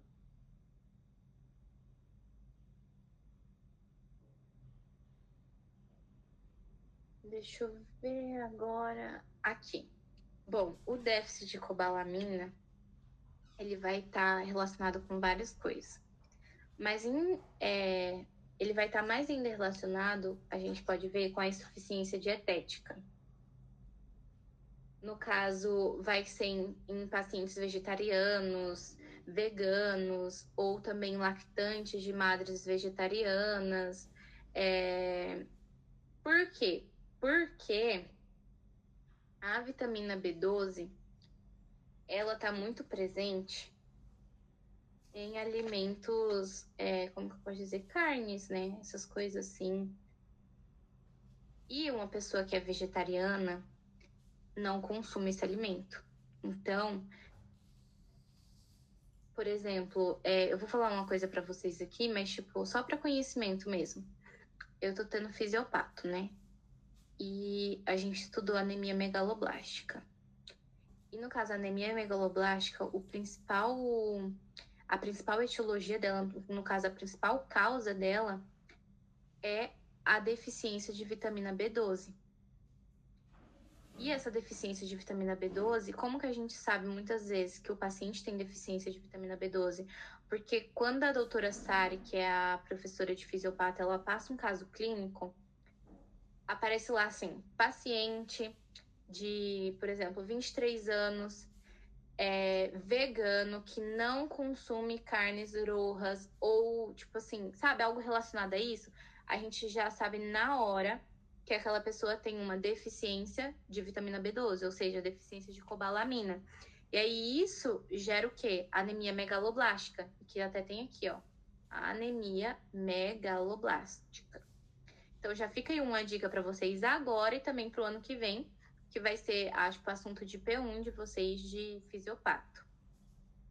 Quando vê, tipo, algum caso clínico, assim, que a pessoa, ela tá com palidez mucocutânea, ela tá muito fraca, essas coisas assim, e ela ainda é vegetariana ou não consome carne de maneira habitual, pode saber que ela tá com deficiência de vitamina B12 e ela tá com anemia megaloblástica.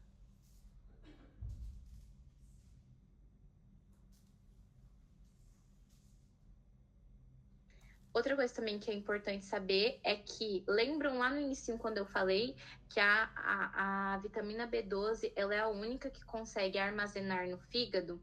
Então, ela é a única vitamina das hidrossolúveis, recapitulando, que consegue se armazenar no fígado.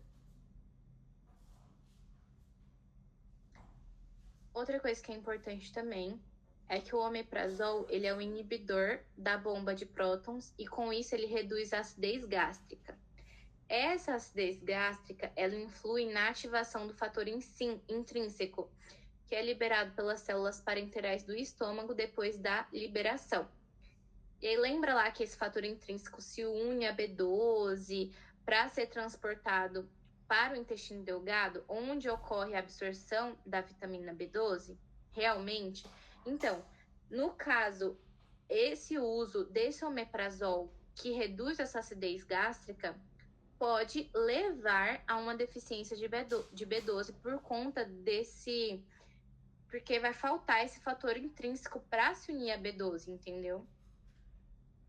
Então, saibam disso, que o omeprazol, ele é ruim nesse quesito, que ele pode levar, né, na verdade, a uma deficiência de B12.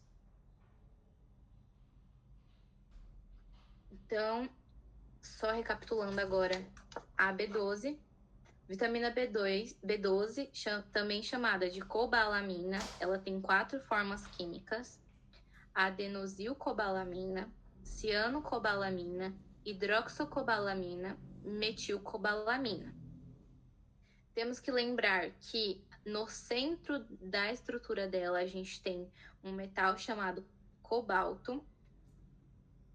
Também temos que lembrar que a pepsina, ela vai liberar essa molécula de cobalamina e que essa molécula de cobalamina ela vai se unir com a aptocorrina ou proteína R salival, que vai ser necessária para a passagem dessa vitamina ao intestino delgado, e que depois vai se unir a vitamina B12, ela vai se unir ao fator intrínseco que vai permitir a união a um receptor específico presente no borde ensepíleo dos enterocitos e atravessar a barreira intestinal. E lembrar também que as duas proteínas de transportes que ajudam a cobalamina são a transcobalamina ou a aptocorrina.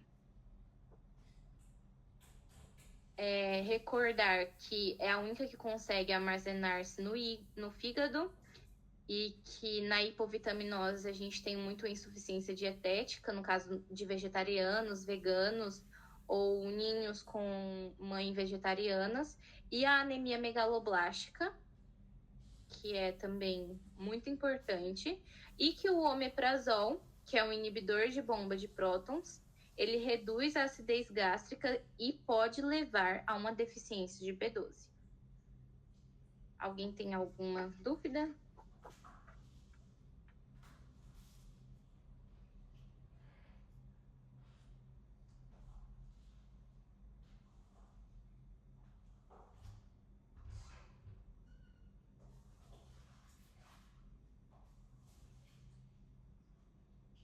Eduardo, eu vou aproveitar que deu essa pausa.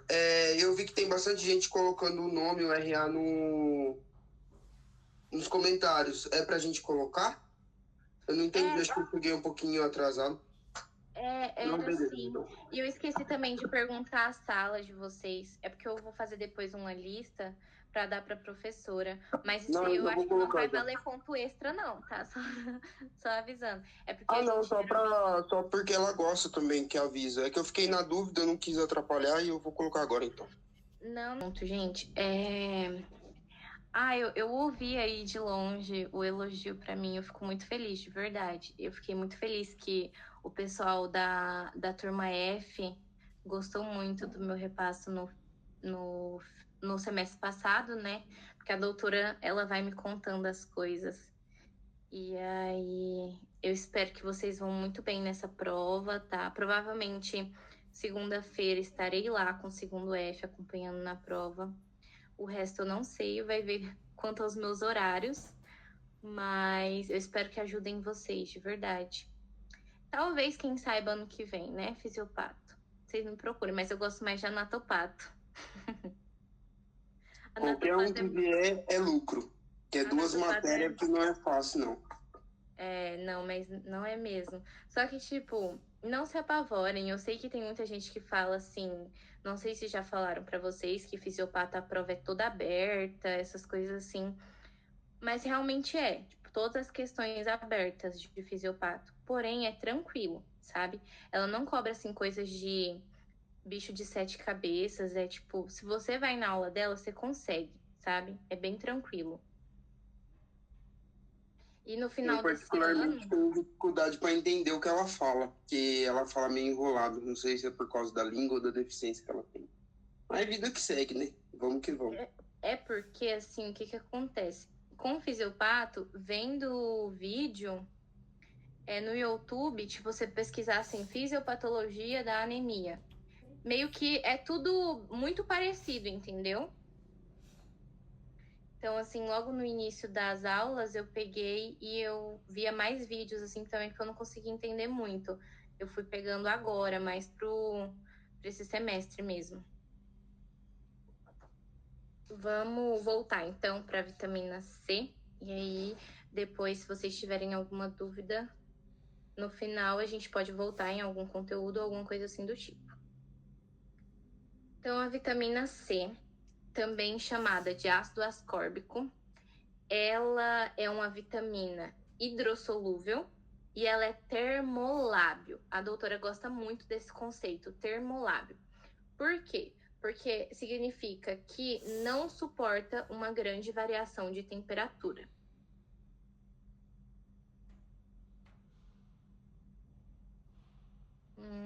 Aqui. Outra coisa também que é muito importante é que a gente se conhece duas formas de vitamina C. O ácido ascórbico, que é a forma reduzida, tem um maior poder vitamínico, e o ácido deidroascórbico, que já é a forma oxidada e tem muito pouco poder vitamínico. Então, saibam isso, saibam que o ácido ascórbico, ele é a forma reduzida e tem um maior poder, e o ácido deidroascórbico já é a forma oxidada e tem muito pouco poder vitamínico. Aqui é muito importante também essa parte dessas enzimas. O ácido ascórbico, ele atua como cofator dessas enzimas, dessas 5 enzimas. E vocês têm que saber o nome das enzimas e o que elas fazem. Então, a dopamina hidroxilasa, ela participa na síntese de catecolaminas a partir de tirosina. Já a lisina hidroxilasa participa na modificação pós-sintética do procolágeno até transformar em colágeno. A prolina hidroxilasa participa na modificação pós-sintética do procolágeno a acecolágeno e na formação de osteocalcina. E a trimetillisina e a gama-butirobetaina hidroxilasas, síntese de carnitina. Tipo, saibam principalmente essa dopamina hidroxilasa, saiba que ela é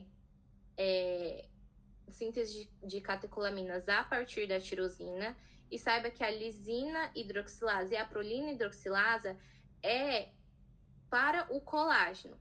A diferença é que a prolina vai ser também na formação de osteocalcina. Mas os dois, se vocês verem, têm o mesmo conceito. Participa na modificação pós-sintéticas do procolágeno ácido colágeno. Então, assim, basicamente é que participa na síntese do colágeno. Resumindo, entendeu? Então, a lisina hidroxilasa e a prolina hidroxilasa participam dessa síntese de colágeno.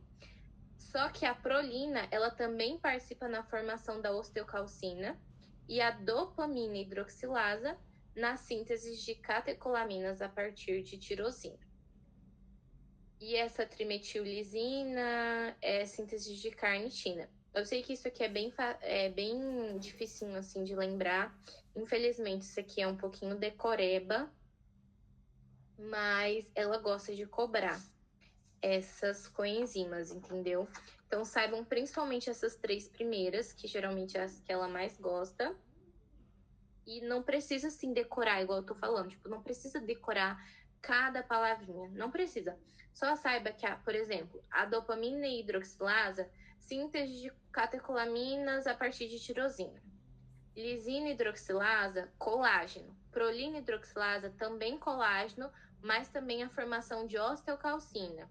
E essa trimetillisina e a butirobetaina hidroxilasa, carnitina. Entendeu? Tipo, saibam, assim, palavras-chave para na hora lá vocês conseguirem lembrar. Tipo, porque às vezes ela pode pedir essa como verdadeiro e falso, alguma coisa assim do tipo, entendeu? Também temos que saber os benefícios da vitamina C. A vitamina C, ela auxilia na desintoxicação do organismo, ela previne a anemia, ela auxilia na perda de peso e no ganho de massa muscular, previne o aparecimento de rugas, tem ações antioxidantes, ajuda a reduzir a PA e fortalece o sistema imunológico. Saibam algumas só, saibam pelo menos 3, que já tá ótimo. E aqui na vitamina C, a nossa hipovitaminose vai ser, o escorbuto. O escorbuto é uma doença desencadeada pela carência de vitamina C no organismo. E saibam alguns sintomas do escorbuto, por exemplo, sangramento e inflamação gengival, a perca de dentes, a inflamação e dor nas articulações, queda de cabelo, anemia, o cansaço também. Então, lembrem que hipovitaminoses da vitamina C é escorbuto. E eu acho que foi isso. Eu vou repetir certinho novamente o que tem que saber sobre a vitamina C.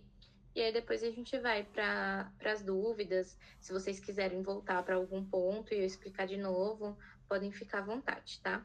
Então, a vitamina C, chamada de ácido ascórbico, a gente tem que lembrar que ela é termolábil, ou seja, ela não suporta grande variação de temperatura. Temos que lembrar os 2 tipos dela, que o ácido ascórbico é a forma reduzida e tem um maior poder vitamínico, e que o ácido dehidroascórbico é a forma oxidada e que tem muito pouco poder vitamínico, e que atua como coenzima daquelas enzimas que tinham lá, que é a dopamina hidroxilasa, nas sínteses de catecolaminas a partir de tirosina, a lisina hidroxilasa e a prolina hidroxilasa para a formação do colágeno, e a prolina hidroxilasa também da osteocalcina, e a trimetillisina e butirobetaína hidroxilasa na síntese de carnitina. Saber alguns benefícios, por exemplo, ação antioxidante, fortalecimento do sistema imunológico, auxilia na desintoxicação do organismo. E também saber que a hipovitaminose, a gente tem o escorbuto, e saber alguns sintomas dele. Perca de dente, sangramento, inflamação gengival e essas coisas assim.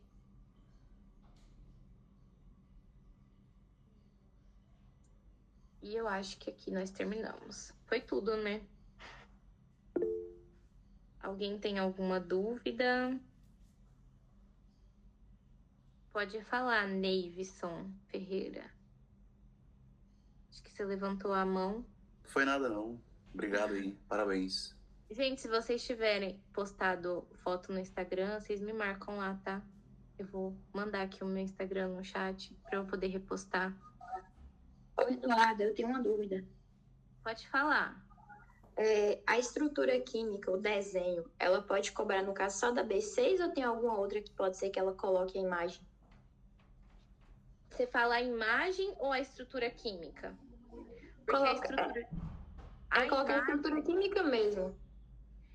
As estruturas químicas, ela vai cobrar mais a vitamina B6, que é aquela lá que a gente estava falando, que tem a piridoxina, a piridoxal e piridoxamina.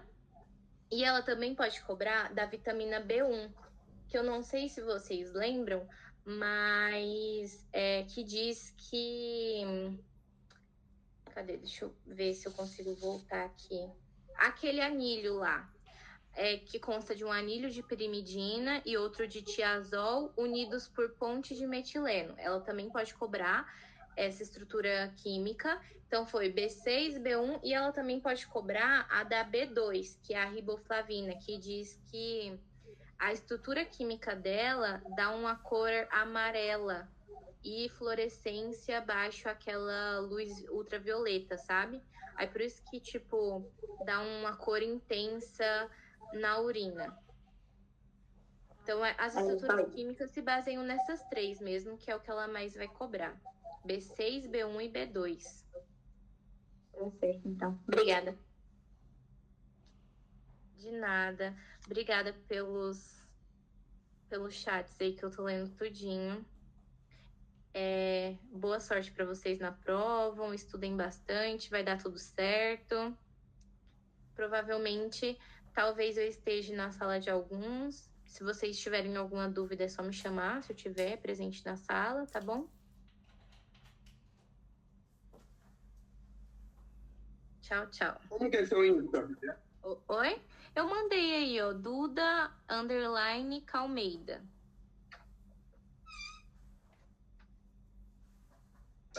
Beleza, então, obrigado. Obrigada, tchau.